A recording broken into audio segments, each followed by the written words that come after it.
சின்ன மருமகள் சீரியல் நெக்கான எபிசோடில் ஐஸ்வர்யாவுக்கு எடுத்து கொடுத்த ட்ரெஸ்ஸு ஜுவல்லு எல்லாமே போட்டுட்டு ஈஸ்வரி கிட்ட வந்து காட்டிட்டு ஆசீர்வாதமும் வாங்கிட்டு ஸ்வீட்டெல்லாம் கொடுத்துட்ருப்பாங்க.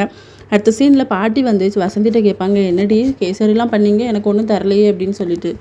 இல்லை, தமிழ் வந்து அழுதுகிட்டே இருக்கா அழகரை பார்க்கணுன்னு சொல்லி அப்படின்ட்டு. பாட்டியும் போய் பேசுவாங்க. அந்த வீட்டுக்கு நான் வரமாட்டேங்கிற மாதிரி சொன்ன உடனே, அதெல்லாம் வெளியே வச்சு யாரையாவது கொண்டு வர வச்சு பார்த்துக்கலாண்டி வா அப்படின்னு சொல்லிட்டு எல்லாருமே ஆட்டோவில் கிளம்பி போவாங்க. அடுத்த சீனில் சேது வந்து ஐஸ்வர்யாவை கண்ணை பற்றி கூட்டிகிட்டு வராங்க. உனக்கு ஒரு சர்ப்ரைஸ் இருக்குது அப்படின்னு சொல்லிட்டு. அது பார்த்தா நல்லா டெக்கரேட் பண்ணி எல்லாருமே நிற்பாங்க. கேக்லாம் வெட்டி கொண்டாடிட்டு இருப்பாங்க. அதுக்கப்புறம் நம்ம சேதுக்குமே ஊட்டி விடுவாங்க. ராஜாங்கத்துக்கு எல்லாத்தையும் கொடுத்துட்டு ப்ளஸ் வாங்கிட்டு இருப்பாங்க. கருப்பு ஃபோன் பண்ணி வெளியே வர சொல்லியிருப்பாங்க, குழந்தைய பார்க்கணும் அப்படின்னு சொல்லிட்டு. அவரும் உள்ளே வந்து மலருக்கு சேகலாம் கட்டி கூட்டு போப்பாங்க. ஆனால் மலர் வந்து பார்க்கவே மாட்டாங்க. ஈஸ்வரி தான் பார்த்துருப்பாங்க. என்ன பிரச்சனைன்னு சொல்லி கேட்கும்போது அதெல்லாம் ஒன்றும் இல்லை அப்படின்னு சொல்லி சமாளிச்சிருவாங்க. மறுபடியும் கேட்டால் தமிழ் குழந்தையோட வெளியே நிற்கிற அழகரை பார்க்கணுமா அப்படின்னு சொல்லிட்டு. உடனே ஈஸ்வரியும் அவங்க பொண்ணு சித்ரா 2 பேருமே வெளியே வருவாங்க.